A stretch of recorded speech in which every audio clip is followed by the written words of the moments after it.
Buenos días, buenas tardes o buenas noches, dependiendo del momento en el que se encuentren viendo este video o sus latitudes en las que se encuentren. Em, Mi nombre es Diego Radich, soy antropólogo social y me han invitado a este taller extendido de estudios mediales, especialmente a la intervención de objetos de estudio, para presentar un poco lo que fue mi tesis de grado, que trató sobre el registro y la reproducción de los cantos mapuche durante el siglo XX, y hoy día vengo a presentar una pequeña parte que hace énfasis en cierto desplazamiento que existe desde los estudios lingüísticos hacia cierta valoración artística, musical que se comienza a hacer de los cantos mapuches durante la década del 20 y que se ve influenciada por las técnicas de registro utilizadas. Y bueno, para partir, me gustaría que reflexionar un poco respecto a lo que implica los cantos como objeto, los cantos mapuches como objeto, también haciendo acá un vínculo en cómo han llamado a este tipo de intervención, ¿no es cierto? Y es que los cantos no son cosas. Uno no puede tocar un canto, uno no lo puede ver. Uno lee una partitura, uno ve un video, eh, uno escucha a una persona cantando y también la puede ver, pero el canto en sí mismo no existe fuera de un soporte. Y es justamente el soporte que va a utilizar lo que va a posibilitar o imposibilitar cierta forma de estudio de estos cantos. Pero al mismo tiempo que tenemos esta dimensión de un objeto y el soporte que va a utilizar, también me gustaría hacer énfasis en otra dimensión que proviene un poco de los estudios críticos de la historia de la antropología, y esta categoría de objeto etnográfico. Y que un objeto etnográfico básicamente corresponde a ciertos artefactos de culturas que son removidos de su contexto de producción y de consumo y que son puestos, son desplazados para circular en nuevas esferas o circuitos por las que son determinadas, es decir, donde se les da un valor y por las que determinan. Y entonces responden a una producción de conocimiento científico en la que se busca objetivar al otro no occidental a través de estos objetos.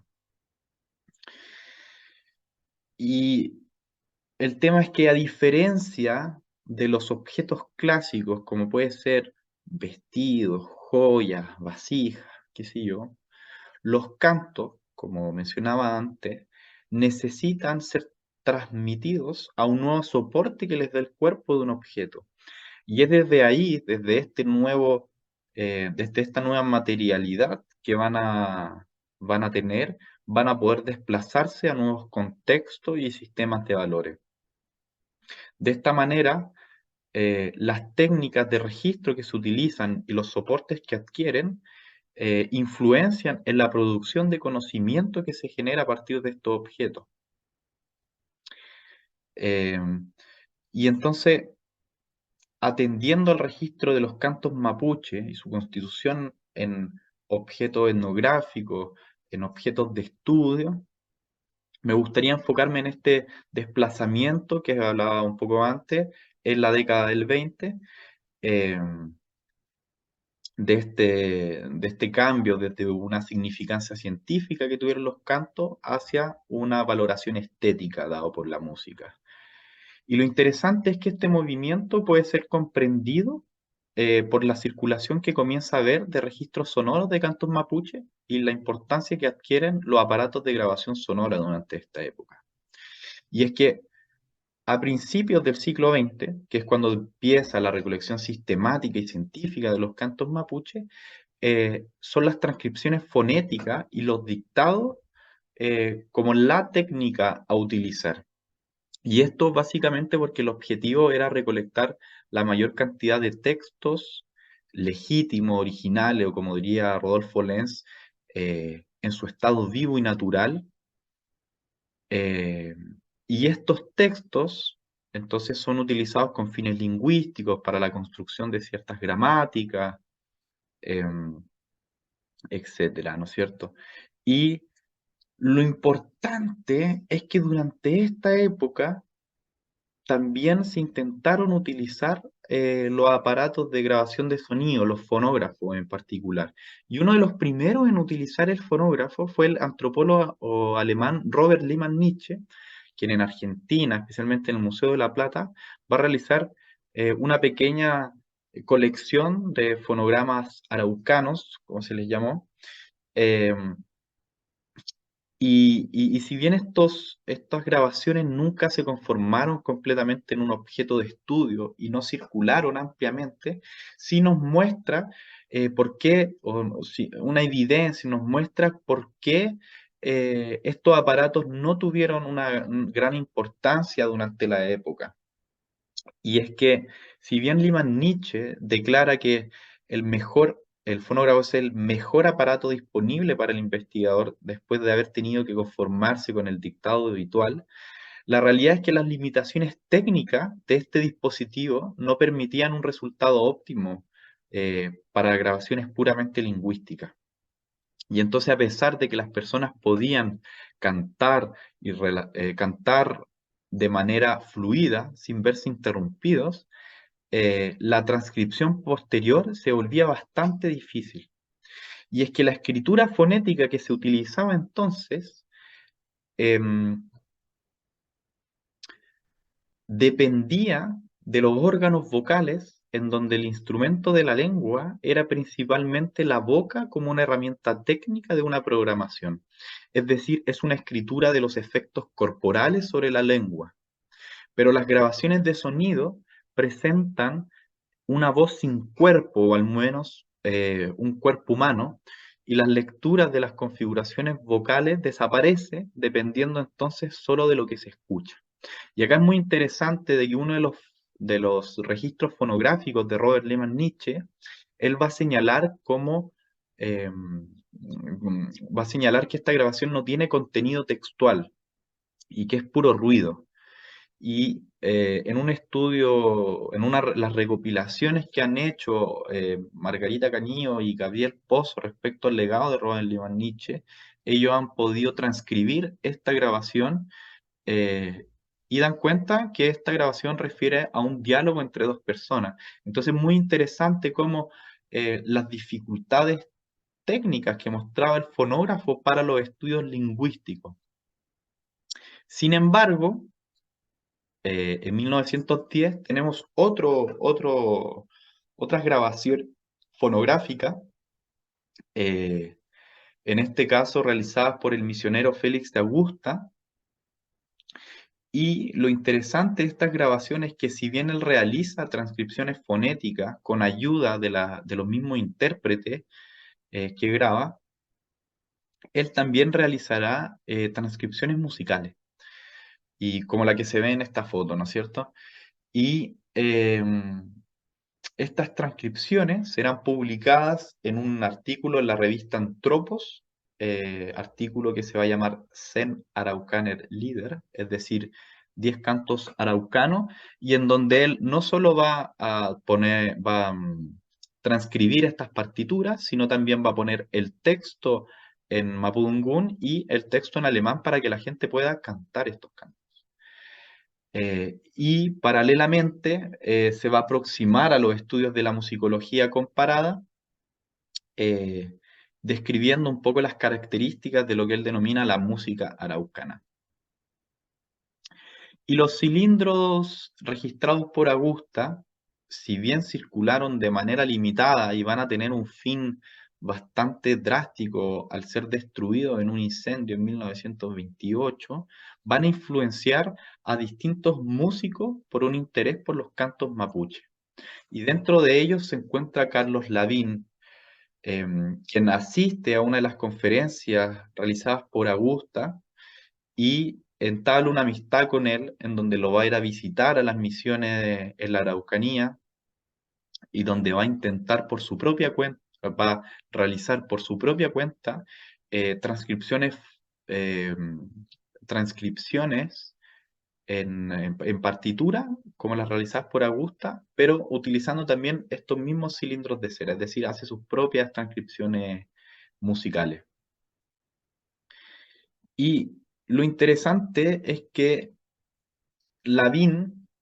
va a viajar a Europa, va a estudiar, se va a establecer en ese continente, eh, y va a tomar clases de musicología comparada en Berlín con Erich von Hornbostel, que es uno de los fundadores de los estudios de la musicología comparada y también va a ser y quien fue también el director del archivo fonográfico de Berlín. Lo interesante acá es que a ciertas fuentes señalan que Lavín estudió ciertas colecciones, colecciones de los fonogramas araucanos del archivo de Berlín, que seguramente deben haber correspondido a las grabaciones realizadas por Lyman Nietzsche. Entonces, si bien estas grabaciones son limitadas y no se constituyen como grandes objetos que circulan y se desplazan, sí van influenciando a ciertos grupos eh, y van eh, decantando en ciertas investigaciones, como vamos a ver. Y es que Lavín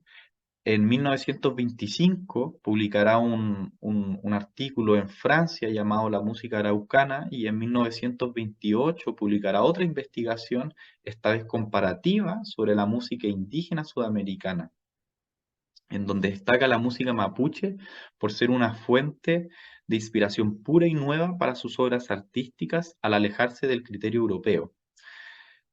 Juicio estético, que habría que agregarle su consideración de la mitología mapuche como la que manifiesta mayor elevación, riqueza y variedad de símbolos. Idea que queda plasmada en esta composición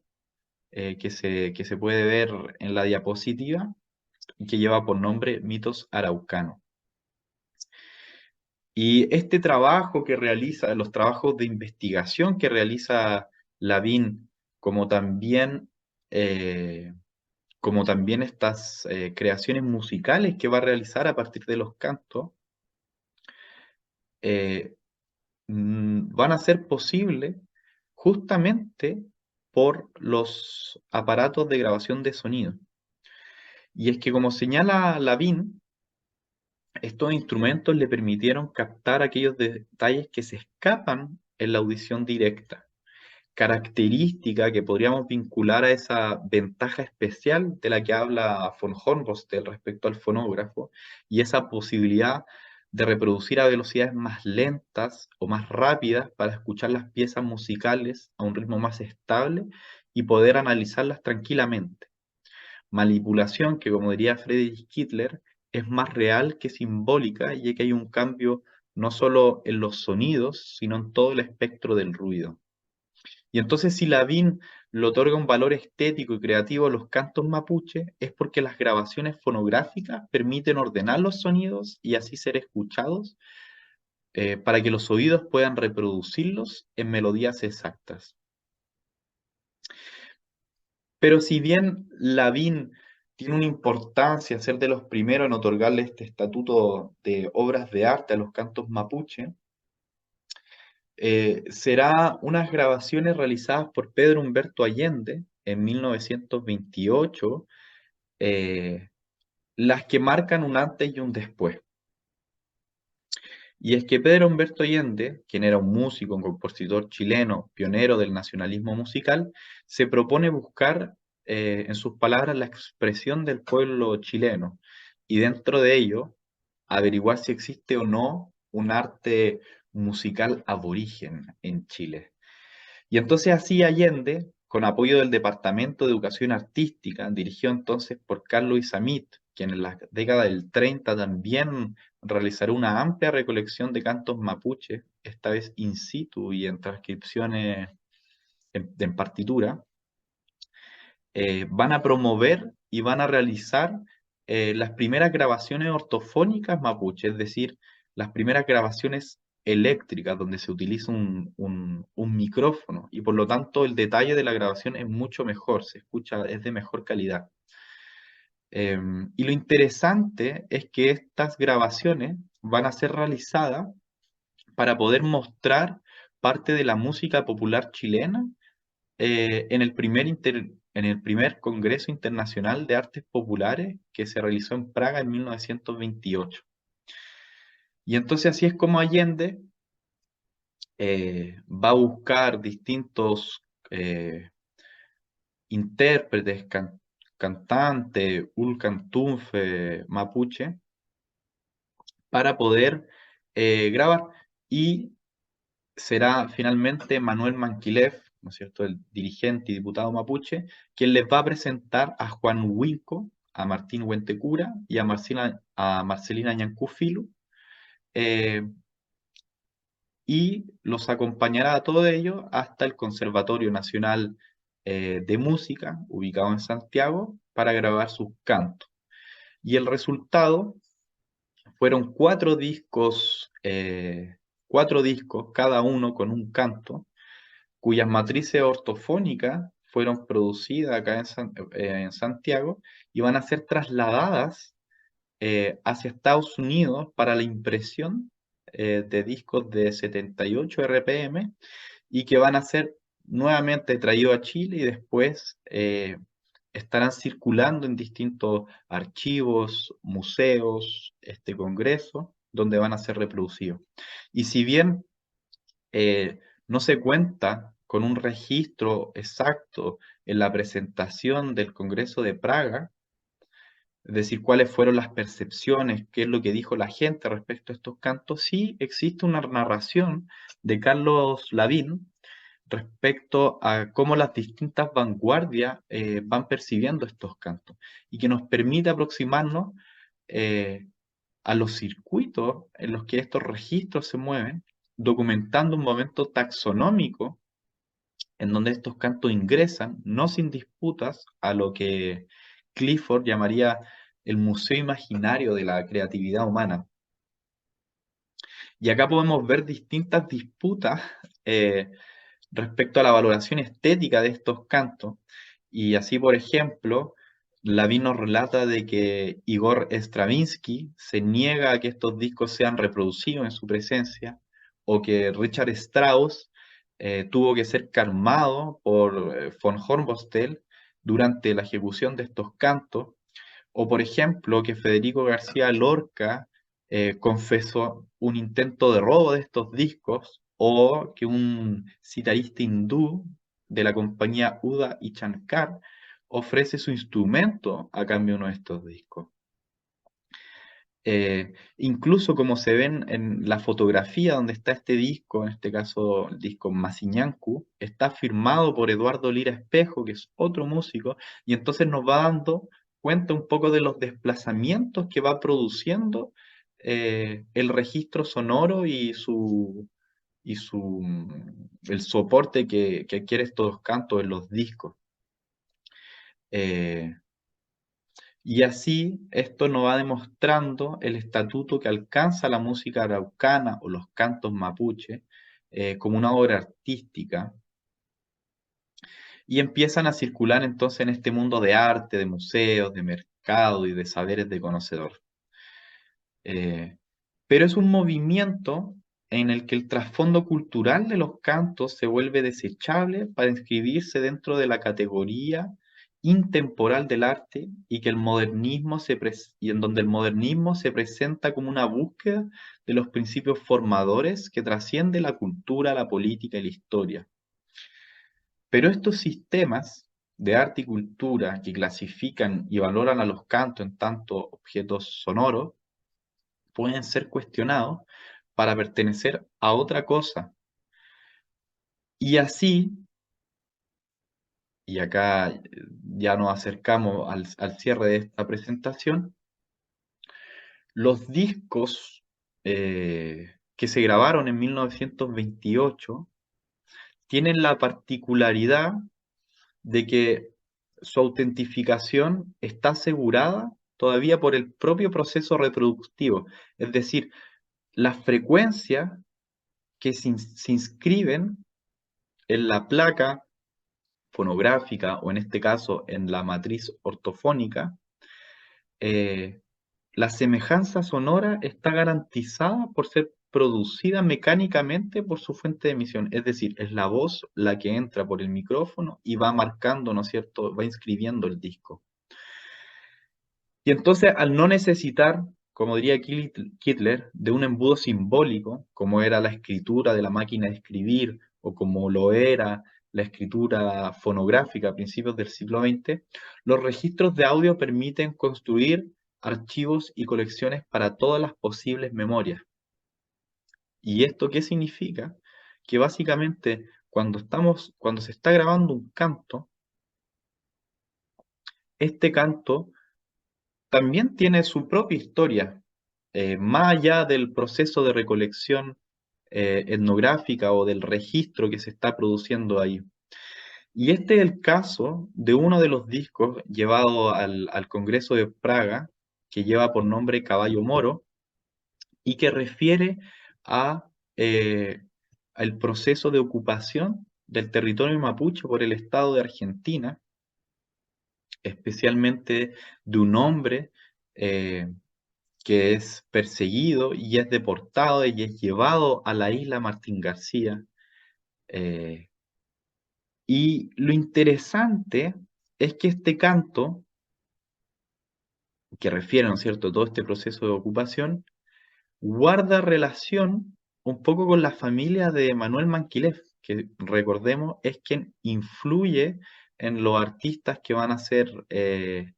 grabados para representar a Chile en este Congreso Internacional de Artes Populares.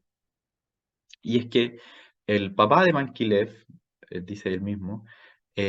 uno de sus cantos favoritos y con los que más se emocionaban eran los que hablaban del proceso de ocupación del territorio mapuche en Argentina, especialmente los malones. Entonces, muy interesante cómo al mismo tiempo en el que estos cantos, estos discos se presentan como una representación de una chilenidad mestiza, también al mismo tiempo estos cantos que están inscritos en estos discos cuestionan esa idea de una nacionalidad, cuestionan, ¿no es cierto?, eh, esta historia universal, unívoca, en donde lo mapuche aparece, se mezcla dentro de esta chilenidad mestiza. Y entonces, ya para ir cerrando, los registros de sonido, estos objetos sonoros, estos objetos etnográficos de los que he estado hablando, no son objetos simples, ¿no es cierto? Son objetos en los que se ven tensionados, en los que distintos tipos de memoria, eh, donde circulan por distintos sistemas de valores. Y también al mismo tiempo, las técnicas que se utilizan van influenciando, como hemos visto en el estudio, es decir, pasamos de una valoración científica enfocada en el texto a una valoración estética dada por la música. Y entonces, de cierta manera, podríamos decir que los registros de sonido que se comienzan a realizar durante esta época y su circulación, aunque sea limitada, comienzan a ir derrumbando el monopolio de la escritura y la predominancia de la boca sobre la mano va a ser desplazada para que la oreja, como un órgano autónomo, pueda escuchar lo que antes quedaba restringido al silencio de la escritura.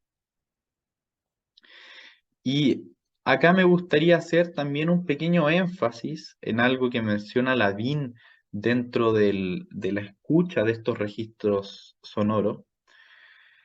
y es que, según él, en estos discos existe un obstáculo capital, que es el misterio en el que quedan envueltos los textos literarios, es decir, las letras de los cantos. Misterio que podríamos asociar con aquellas inscripciones involuntarias de una contraparte intencional y consciente, alternancia entre un primer plano y un fondo, que se traduce en una oscilación entre sentido y sin sentido, y que hace que Lavín sea incapaz de comprender el significado de las palabras y y quedan ahí dando vueltas, ¿no es cierto? Pero lo que podría haber sido ruido para Lavín es transformado en un argumento de una, como dirá él, de una enigmática hermenéutica, de una significación propiamente araucana. Entonces, este registro de sonido, ¿no es cierto?, queda de cierta manera ambivalente y se va prestando para distintas intenciones, distintos desplazamientos, en donde se le van entregando distintos valores, pero donde predomina cierta idea de los cantos como obras de arte, quitándole su trasfondo histórico-político, como hemos visto en el caso del canto Caballo Moro, y en donde esta significancia, esta hermenéutica misteriosa que queda detrás del texto y los cantos, va configurando cierta idea de oralidad eh, en, en- del pueblo mapuche, ¿no es cierto? Que es una idea que se va a ir desarrollando a lo largo de las décadas y que ya hacia la década del 60, con nuevos estudios musical, en este caso de María Esther Greve, se va a ir generando cierta idea de los pueblos mapuches como una oralidad y que uno puede rastrear también a partir del canto. Y es bueno, entonces, un poco estos desplazamientos, estas tensiones, lo que quería presentar, la importancia que van teniendo los aparatos que registran sonido, las técnicas utilizadas, y, y entonces esta idea de la antropotécnica, un poco enfocada hacia el rol que juegan estos procesos técnicos en la constitución o en la producción de conocimiento sobre los grupos humanos. Y entonces espero que nos podamos encontrar en el en vivo que se va a realizar, donde van a estar los distintos expositores para que podamos conversar y profundizar un poco más de estas temáticas. Así que eso sería todo. Muchas gracias por estar escuchando, por ver este video y nos vemos pronto.